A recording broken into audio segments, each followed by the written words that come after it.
नमस्कार दोस्तों, स्वागत है आपका अनुपम एकेडमी में। इंडियन ईयर बुक की सीरीज में आज हम देखेंगे कि जो भारतीय संसद है उसके कार्य क्या है और उसकी शक्तियां क्या है। यह टॉपिक आपका यूपीएससी प्रीलिम्स के लिए और अदर स्टेट सर्विसेज एग्जामिनेशन के लिए बहुत इंपॉर्टेंट है, क्योंकि इससे संबंधित प्रश्न बार बार परीक्षाओं में पूछे जाते हैं। तो मैं अनुपम तिवारी स्वागत करता हूँ आपका इस यूट्यूब चैनल पर। आइए जानते हैं भारतीय संसद के विषय में। जब हम भारतीय संसद को देखते हैं तो अनुच्छेद 74 और अनुच्छेद 75 यह केंद्र स्तर पर संसदीय व्यवस्था बनाती है और अनुच्छेद 163 और 164 यह राज्य स्तर पर संसदीय व्यवस्था बनाती है। आप ध्यान रखेंगे कि जब हम संसदीय व्यवस्था की बात करें तो यह हमको केंद्र स्तर पर भी मिलेगी और हमको यह राज्य स्तर पर भी मिलेगी।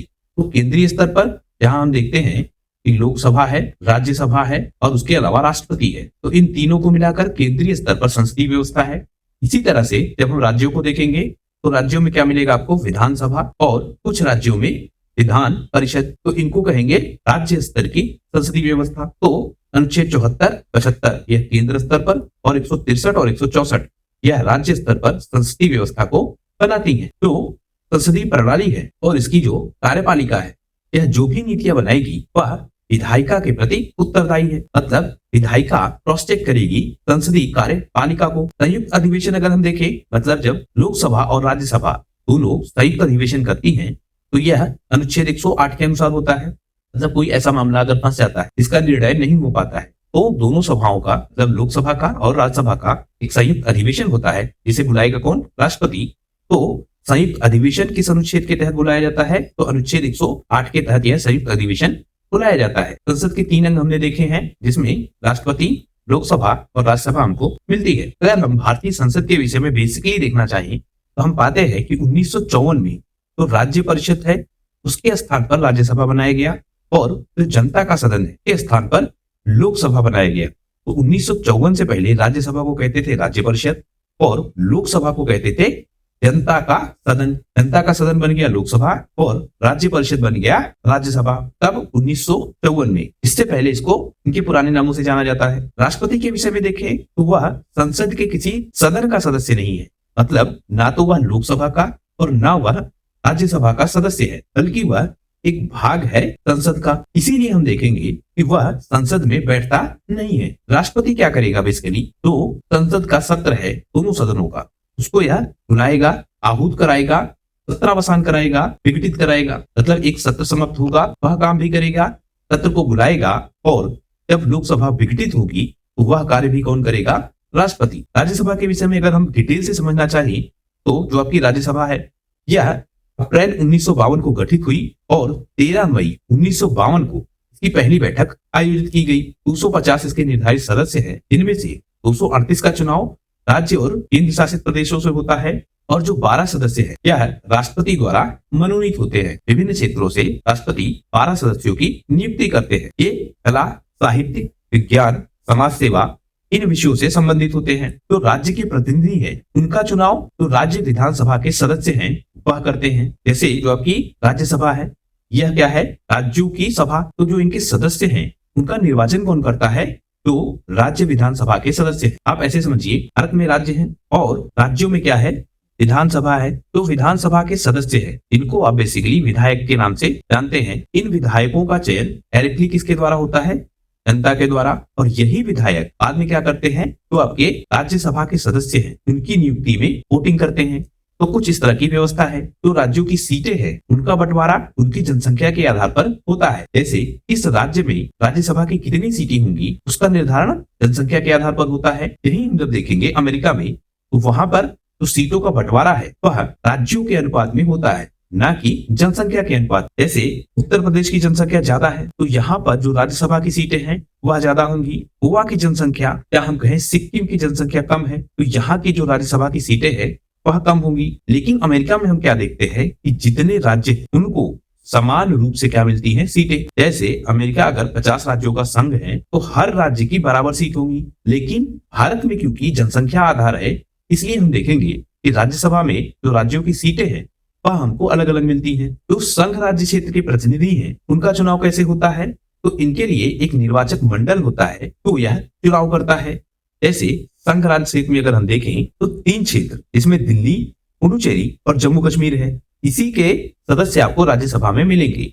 या इन 3 संघ शासित प्रदेशों के प्रतिनिधि आपको राज्यसभा में मिलेंगे, क्योंकि जो बाकी बचे 5 संघ हैं इनकी जनसंख्या काफी कम है, इसलिए उन्हें राज्यसभा में अलग से प्रतिनिधित्व नहीं दिया गया है। तो संघीय व्यवस्था में हम देख रहे हैं कि कैसे राज्यसभा में जो प्रतिनिधि है उनकी संख्या निर्धारित होती है, राज्यों की संख्या या राज्यों से संख्या, जनसंख्या के आधार पर। इसीलिए हम देखते हैं कि जो यूपी है इसकी सदस्य संख्या सबसे ज्यादा है, और जो संघ शासित प्रदेश है उनके लिए एक निर्वाचक मंडल है जो यह चुनता है कि कितने सदस्य इस संघ शासित प्रदेश से नियुक्त होंगे। पहली बात, जो राज्यसभा है यह 1952 में स्थापित हुई। यह हमने देखा है राज्यसभा के विषय में एक खास चीज, इसका विघटन नहीं होता है।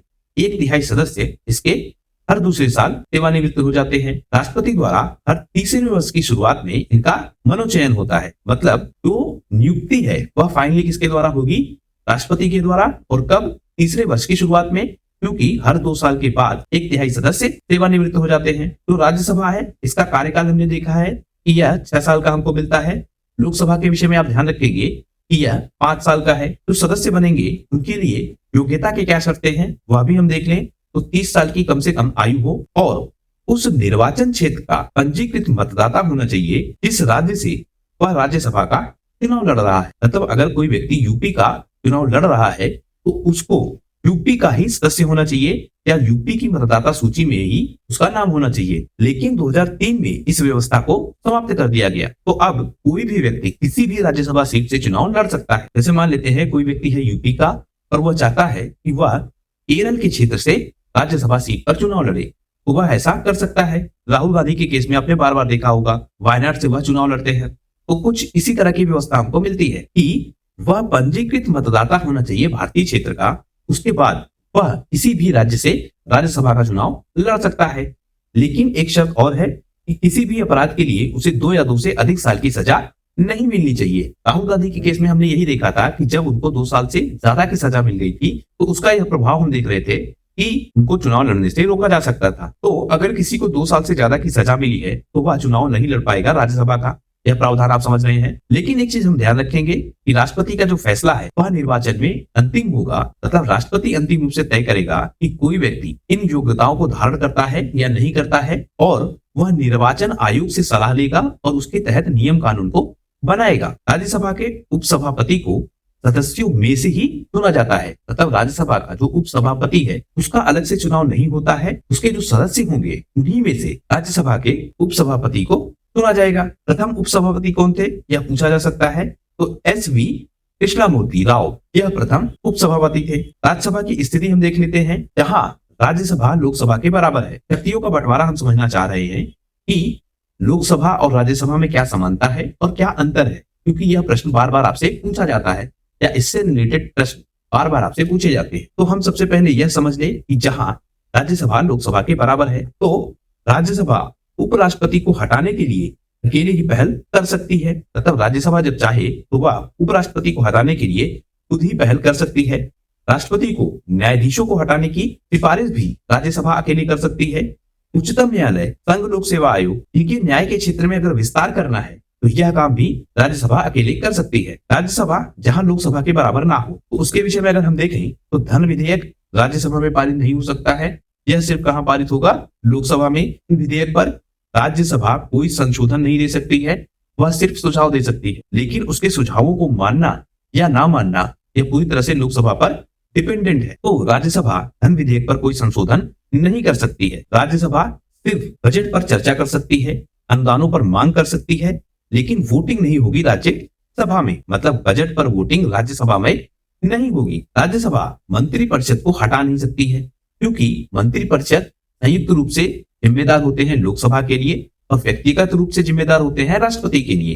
तो मंत्रिपरिषद को हटाने का काम यह भी राज्यसभा नहीं कर सकती है। जहां राज्यसभा की विशेष स्थितियां हैं, मतलब जहां राज्यसभा को ज्यादा पावर मिली है, तो हम देखेंगे कि तो अनुच्छेद 249 है, इसके तहत जो राज्य सूची के सब्जेक्ट हैं अगर उन पर कोई नियम कानून बनाना है तो क्या काम कौन करेगा, राज्यसभा। अब देखिए हम भारतीय संवैधानिक व्यवस्था में देखते हैं कि इन तरह की सूचियां आपको मिलती हैं। इन सूचियों के तहत ही शक्तियों का बंटवारा होता है कि राज्य कौन से काम करेगा, केंद्र कौन से काम करेगा और ऐसे काम कौन से होंगे जिन पर मिलकर राज्य और केंद्र दोनों काम करेंगे। तो हम देखते हैं संघ सूची, दूसरा हम देखते हैं राज्य सूची और तीसरा हम देखते हैं समवर्ती सूची। तो राज्य सूची वाले पर राज्य नियम बनाएगा, संघ सूची वाले पर संघ नियम कानून बनाएगा और समवर्ती सूची पर दोनों लोग मिलकर नियम कानून को बनाएंगे।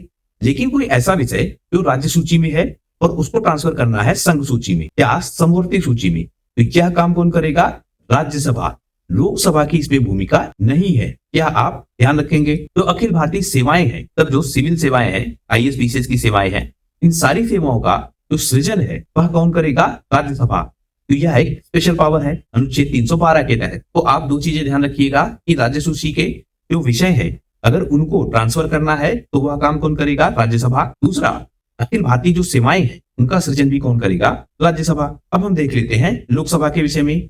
तो इसका प्रथम कार्यकाल 17 अप्रैल 1952 से 4 अप्रैल 1957 तक हमको मिलता है। तो स्टेट सिविल सर्विसेज है, जैसे आपका यूपीपीसीएस है, तो उसमें हम देखते हैं कि इस तरह के प्रश्न भी आते हैं कि पहला कार्यकाल क्या है, आपसे फैक्ट पूछे जाएंगे बहुत ज्यादा, तो उसके लिए आप इसको ध्यान रखिएगा। तो इसकी अधिकतम सदस्य संख्या है वह हम पाते हैं कि 552 है। इसमें से जो 530 है वह राज्यों से और 20 आपके संघ राज्य क्षेत्रों से नियुक्त होंगे। लोकसभा में हम देखेंगे कि 2 सदस्य नियुक्त किए जाएंगे, किसके द्वारा? राष्ट्रपति के द्वारा। लेकिन यह तब होगा जब एंग्लो इंडियन का प्रतिनिधित्व कम मिलेगा। इस व्यवस्था को समाप्त कर दिया गया है, यह आप ध्यान रखेंगे। एक चीज और आप ध्यान रखेंगे जो बार बार पूछा जाता है कि 61वां संविधान संशोधन हुआ 1988 में, इसके द्वारा जो वोट देने की आयु है वह 21 से घटाकर 18 कर दी गई। तो यह तथ्य बार बार पूछा जाता है कि वोट देने की आयु इस संविधान संशोधन के द्वारा कम किया गया।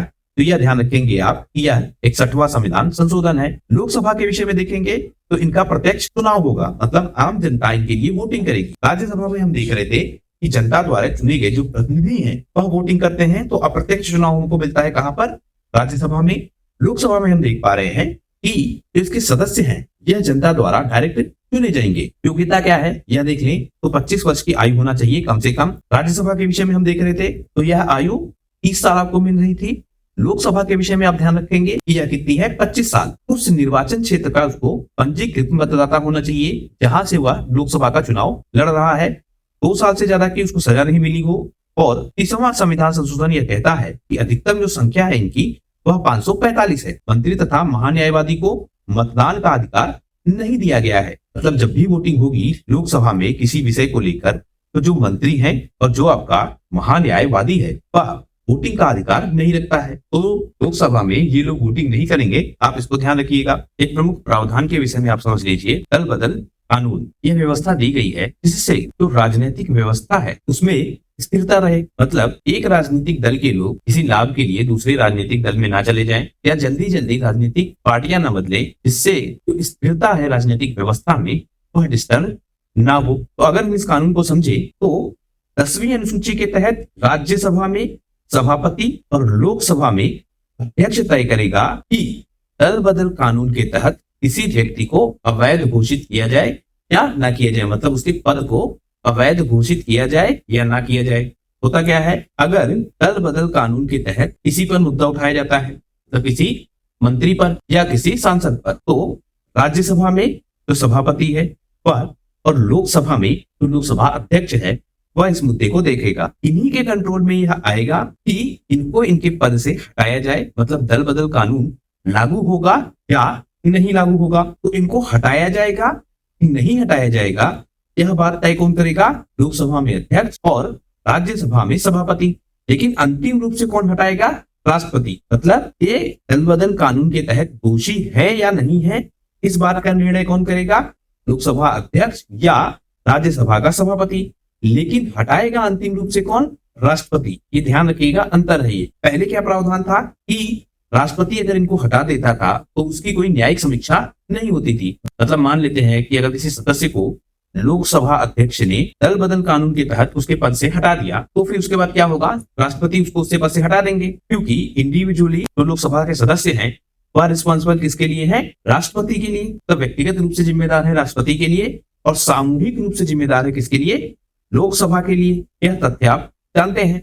इसी तरह से इनको हटा देगा राष्ट्रपति अगर अध्यक्ष नॉमिनेट करता है हटाने के लिए या अध्यक्ष इनको दोषी पाता है तो उस केस में हटाया जाएगा। 1992 से पहले यह प्रोविजन था, जब राष्ट्रपति इनको इनके पद से हटा देगा तो उसकी न्यायिक समीक्षा नहीं हो सकती है। लेकिन 92 के बाद से यह प्रावधान बना कि अब इनकी न्यायिक समीक्षा भी की जा सकती है। स्थानों का रिक्त होना अगर हम समझें, जैसे कोई राज्यसभा का सदस्य या लोकसभा का सदस्य दोनों जगहों से चुन लिया जाता है। जैसे मान लीजिए अभी हो रहा है लोकसभा चुनाव, और लोकसभा चुनाव में शामिल होने के लिए कोई राज्यसभा का सदस्य या किसी विधानसभा का सदस्य यह चुनाव में लोकसभा सदस्य के रूप में भाग लेता है। कोई विधायक था, अब वह सांसद बनना चाह रहा है और सांसद बनने के लिए वह लोकसभा का चुनाव लड़ रहा है। तो अगर वह लोकसभा का चुनाव जीत जाए, या राज्यसभा में था और लोकसभा का सदस्य बनना चाह रहा है, इन सारी कंडीशंस में होगा क्या? तो अगर वह राज्यसभा तथा लोकसभा दोनों जगह चुन लिया जाए, उस केस में उसको 10 दिन के भीतर, यह 10 दिन आप जरूर याद रखिएगा, 10 दिन के भीतर यह बताना होगा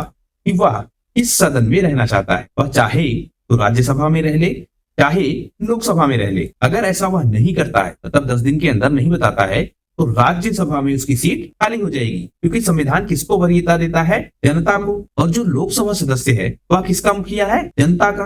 राज्यसभा का सदस्य किसका मुखिया है? राज्य का। तो ज्यादा जिम्मेदारी किसकी है? लोकसभा सदस्य की। ऐसा प्रावधान है। तो अगर उसने नहीं बताया कि वह राज्यसभा में रहना चाहता है या लोकसभा में रहना चाहता है, तो राज्यसभा की उसकी सीट खाली होगी 10 दिन के बाद। दूसरा देखिए, अगर राज्य विधानसभा का सदस्य है और फिर वह लोकसभा का सदस्य बनना चाहता है या राज्यसभा का सदस्य बनना चाहता है, तो 14 दिन का उसको टाइम मिलेगा कि डिसाइड करके वह बता दे। अदरवाइज उसकी सदस्यता कहां से समाप्त होगी? संसद से, मतलब लोकसभा से या राज्यसभा से। तो आप ऐसे समझिए, मान लेते कोई व्यक्ति राम है और यह सदस्य है किसका? राज्य विधानसभा का। मतलब एक क्या है? विधायक। अब चुनाव प्रारंभ हुए लोकसभा के या फिर राज्यसभा के। अब यह क्या करता है? लोकसभा के चुनाव में भाग लेता है और सांसद बनने का चुनाव यह लड़ता है और चुनाव जीत जाता है। अब यह सदस्य किसका रहेगा? लोकसभा का कि विधानसभा का? तो 14 दिन के भीतर इसको बताना होगा कि यह किस सभा में जाना चाहता है, लोकसभा में या विधानसभा में। अगर यह नहीं बताएगा तो प्रथम वरीयता किसको मिलेगी? यहां से जनता ज्यादा कनेक्टेड है, तो राज्य विधानसभा को यहाँ वरीयता मिलेगी। यह आप ध्यान रखिए। और एक प्रावधान और है, 60 दिनों तक अगर यह बिना बताए अनुपस्थित है, तो उसका जो पद है वह रिक्त घोषित किया जा सकता है। यह प्रश्न पूछा गया है कितने दिनों का प्रावधान है, तो 60 दिन का प्रावधान यह राज्य विधानसभा वाले में आप ध्यान रखिएगा कि 14 दिन का प्रावधान है, और राज्यसभा और लोकसभा दोनों जगहों पर चुने जाने पर 10 दिन का प्रावधान है। सीट कहां से खाली होगी? अगर 10 दिन तक नहीं बताता है तो राज्यसभा वाले में आप ध्यान रखिए कि राज्यसभा में उसकी सीट खाली होगी, मतलब राज्यसभा और लोकसभा दोनों जगह चुना गया तो राज्यसभा वाली सीट खाली होगी। विधानसभा या किसी भी संसदीय सभा में, मतलब लोकसभा में या राज्यसभा में चुना गया तो 14 दिनों के भीतर बताना होगा। नहीं तो सदस्यता कहां की समाप्त होगी? संसद की, मतलब लोकसभा की या राज्यसभा की। और 60 दिन तक अगर वह बिना बताए अनुपस्थित है तो उसका पद भी रिक्त घोषित किया जा सकता है। तो यह प्रावधान है जब स्थानों को रिक्त घोषित किया जाता है। संसद के कार्य क्या है अगर हम मोटा मोटा समझना चाहें तो एक तो सबसे प्रमुख कार्य कानून बनाना। बिल पेश होते हैं संसद के दोनों सदनों में और उनके माध्यम से कानून बनाए जाते हैं। प्रशासन की देखरेख करने का काम भी ये करता है। बजट पारित करने का काम बहुत इंपॉर्टेंट है, जिसमें आप लोकसभा को देखेंगे कि वह ज्यादा शक्तिशाली है। विकास की योजनाएं बनाना, राष्ट्रीय नीतियां बनाना और अंतरराष्ट्रीय संबंधों पर चर्चा करना, यह सारे कार्य संसद में होते हुए हमको दिखते हैं। संसद के कार्य अगर हम देखें तो राष्ट्रपति पर महाभियोग चलाना, यह भी संसदीय कार्य है। और सर्वोच्च न्यायालय, उच्च न्यायालय, मुख्य चुनाव आयुक्त, नियंत्रक और महालेखा परीक्षक, मतलब जितने भी संवैधानिक पद हैं, यदि उनमें से किसी को हटाना है तो उनमें से किसी भी व्यक्ति को हटाने के लिए जो प्रक्रिया है, तो प्रक्रिया कहां पर चलेगी? संसद में। विधि के निर्माण के साथ संसद को संविधान के अधिकार भी सौंपे गए हैं। मतलब जो संविधान में परिवर्तन होना है वह परिवर्तन भी कौन करेगा? संसद। और उसकी जांच कौन करेगा? मतलब परिवर्तन हुआ है सही या गलत, उसकी जांच कौन करेगा? न्यायपालिका। तो विधि निर्माण का काम, संवैधानिक पदों पर नियुक्त व्यक्तियों को हटाने का काम, राष्ट्रपति को हटाने का काम या उन पर महाभियोग चलाने का कार्य। तो इसको दोनों आप कंबाइन कर लीजिए कि जितने भी व्यक्ति संवैधानिक पद हैं, यदि उनको हटाना है तो उसकी प्रक्रिया कहां होगी? संसद में। और उसके साथ साथ जो नियम कानून बनाने के काम है वह भी कहां होंगे? संसद में। तो इस तरह से हमने पूरा समझ लिया है कि भारत की जो संसदीय व्यवस्था है उसमें किस तरह से काम होता है और पूरी प्रक्रिया क्या है, वह सब हमने समझ लिया। आशा करता हूं यह वीडियो आपको पसंद आया होगा। अगर वीडियो पसंद आया है प्लीज शेयर कीजिए अपने दोस्तों के साथ, सब्सक्राइब कीजिए इस चैनल को। आपका हमसे जुड़ने के लिए बहुत बहुत धन्यवाद। आपका दिन शुभ हो।